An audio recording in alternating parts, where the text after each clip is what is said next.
When Peter Panagore was in college, he had a near-death experience during an ice climbing expedition. During this experience, he was taken to another realm where he saw alternate realities, different perspectives, and experienced a life review.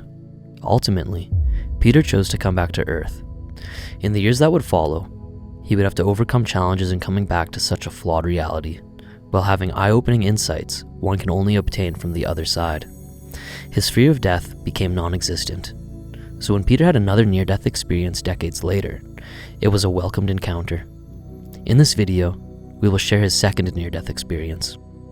Make sure to subscribe to our channel for more videos of near-death experiences. My first near-death experience eliminated all fear of death. If I'm nearly in a car wreck, I still get adrenaline rushes. My body still has those responses, but I'm not afraid of dying at all. And I'd been telling my wife, because she was pretty much the only one who knew this about me for the longest time, that I was just not afraid of dying. And so my family has a congenital heart problem, that we experienced in our 50s, and suddenly my turn came, and I was in a yoga class, and I had a heart attack. I had 100% blockage in my widowmaker, and as this was happening, once I self-diagnosed, I'm having a heart attack. That's what this is. I'd been working as a licensed ambulance attendant as well in my career. And so I'm like, this is a heart attack. And it's happening to me. I'm super in shape and I eat really well. I'm going to be fine. So I just went outside of the studio and I lay down, and then I got worse and worse and worse. And then I realized, oh my God, this is my day. Every day of my life. I've been practicing my Kriya and my meditation every day of my life. And I also had this other practice, which was take me home today. I don't want to be here anymore. And so I'm like, it's my day. Today I get to go. So I'm feeling great. And then I think, but my family, there'd be a shock to them. I should at least try to live. That'd be the right thing to do. It'd be the kind thing to do to try to stay alive. So the yoga teacher comes outside and she says, Peter, in her German accent, she says, "Peter, are you okay?" I say, "Yeah, I'm dying." She said, "What?" I said, "Yeah, I'm having a massive heart attack right now, and I'm dying right here, and I think I probably should get to the urgent care center." And I'm like, "What do you think?" And so I get to the urgent care center, and I have 100% blockage in my widowmaker. 6% of the people survive this. By the time I get to the urgent care center, I'm already an hour into my golden hour. You only get 1 hour before the heart begins to damage. They give me this decoagulant. He says, "I'll probably give you a 3% trickle through." So I've got 100% blockage. I might have 97% to get an hour and a half to the catheterization lab in the city in my state. And he wants to give me morphine, but I can't take morphine because it makes me sick, because I've been injured before and I'd had morphine. It doesn't do well with me. So I tell him, no morphine for me. He's like, "Well, what are you going to do about the pain?" And I was in a lot of pain. I was like elephant on my chest on one foot kind of thing. And I said, "I'm going to meditate. I'm going to control my pain with meditation." He's like, "Really?" I said, "Look, I've been practicing this my whole life. I can do this because I have to do this." So my wife is there. My son is there. My daughter's out of state. And I'm on the gurney, and the ambulances, they're wheeling me over, and all the nurses and the doctors, I can see in their faces, they're super worried. And my son comes up to me, and he leans in, and he looks at my face, and he's like, I can read his pain. And he's shocked, and he doesn't know what to do, and he's confused. And he leans in, and he says, "I love you, Dad." And I see inside him, I see all of his emotions, and I see his love. His love is like this physical thing for me. It's just like physicality to it. It's like this, it has substance to it, especially when it's super intense.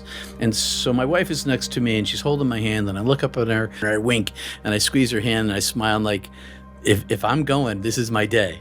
And so down in the ambulance I go. I'm listening, because I've been an ambulance attendant. I've been in the back. I've dealt with this kind of stuff. And when you're meditating, you can hear everything. It's not like your ears shut off. You still can hear everything. So I'm in my breath and in my practice, because if I listen, I'm in pain. But I listen for a second, because I hear her say, "We're losing him." And I know she's on the radio calling in. And then I pay attention for a second, and I open my eyes and I look up at her, and she's on the radio, "We're going to lose him." we're losing him now. What do I do? And she's a paramedic. She's super well trained. She's very professional, but she's got terror on her face. And as soon as she sees my eyes open, she goes back to professional person. And because the pain is so great, I close my eyes immediately and I go back inside myself. Only when I go back inside myself, my first breath, I am not inside myself anymore. And I have no more pain. I'm outside of myself. I'm still, my body looks like a cave to me, like a dark cave. And I'm just outside this dark cave. And I'm like, I'm free. I'm going. And in the distance, the same angelic being comes rushing toward me. In Peter's first near-death experience, he spoke with an angelic being that exuded love and comfort. During that first experience, the voice said, "In the way that I love you now, I have always loved you and everyone. Because of my love, everything unfolds back to me. Nothing is separate from me. Come and stay with me." In Peter's second near-death experience, too, he saw this being. Only now, this time, it's talking in the plural. It's non-linguistic, it's direct communication. Come to us. Come to us. We've been waiting for you. It's like this collective. And so it's rushing toward me. And instead of enveloping me, I kind of go with it outside of it, kind of parallel together. I'm like holding hands. I'm like, let's go. And I start to go. And I think to myself, well, wait a minute. I know what's going on this time. I should make sure, this is so sudden for my family. I should make sure everything's okay. And so I just turn and go back inside this cave. And I look around, and inside this cave, I see my son, and I see what I described to you, and more so, because I can look into his life. And I see my daughter, who we had just rescued out of an abusive marriage. I saw my daughter's danger, and then I saw my brand new granddaughter. And I could see my granddaughter, she had parallel lives, like my parents did in the first one. In Peter's first near-death experience, he wondered about what life would be like for his parents if he died. He was shown two separate versions of his parents' lives. One if he had died in that moment, and one if he didn't. Even though his parents' earthly lives would be less painful if Peter stayed alive, he was shown that both cases ended the same way, with his parents being enveloped in unconditional, heavenly, and eternal love. And I saw her life, the length of her life with me and the length of her life without me.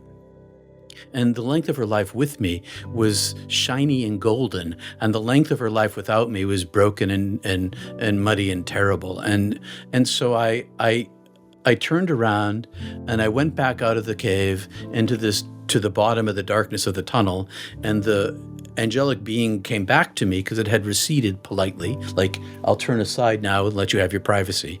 And it came back to me and was like, let's go. And I'm like, well, if it's all the same to you, and I know where I'm going, I'll stick around here for now and I'll catch you later. And I didn't ask permission. I said that, not in language, but in intent. And I turned around and I went back inside.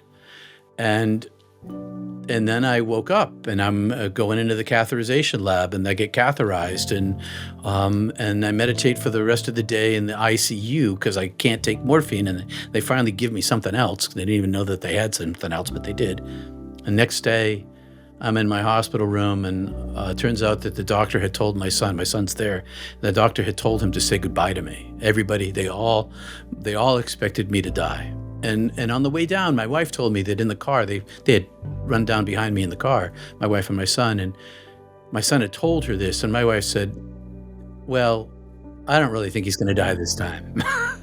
I don't think he's going to go. And she was right, as it turned out. And from that moment on, I no longer prayed for my own death. I accepted my situation. Shortly thereafter, I came to a place in my spiritual life with a whole lot of other mystical experiences that happened between my two near-death experiences, had created in me a capacity of surrender of myself. So I still had these two, the two wolves inside you story. So I had these two wolves inside me still. And finally, the bad wolf just disappeared. And I became I became integrated in a way that I'd never been before. I surrendered attachment to myself. With that, Peter's struggle to make peace with this flawed and painful physical realm was eased. Now, he lives the rest of his life on Earth with a spiritual understanding he has been honing for decades, finally at peace with his temporary earthly existence. And it's been a long process of integration. I try to maintain the space of peace and openness inside myself, connectivity to the divine, because when I found that I couldn't integrate into the world, it's still a freaking alien place to me. But I found that the more I integrated interiorly, the more I self-identified as with my higher self that came back with me anyway, the more I step into that, I live into that, the easier it is for me to integrate into the world. And so now, where I am now, I'm still a flawed person. I still make mistakes. I love my family. I love my friends. I try to live compassionately. I continue my study. I study. I practice. I try to do good things in the world. I try to be kind, and I try to empty myself. I kept this a secret for 20 years. And then I worked in television, and I became kind of coming out of the closet on TV. And then I got this book, and it took me out of the closet altogether. And then when I died, as the book came out, I realized that I have this short amount of time to live. And although that I've been living through this lens, even though I kept it a secret, it was leaking out all over my life. I was like a very eccentric person in my decision-making processes, mostly for the sake of others, causing all sorts of drama and trauma in my own personal life.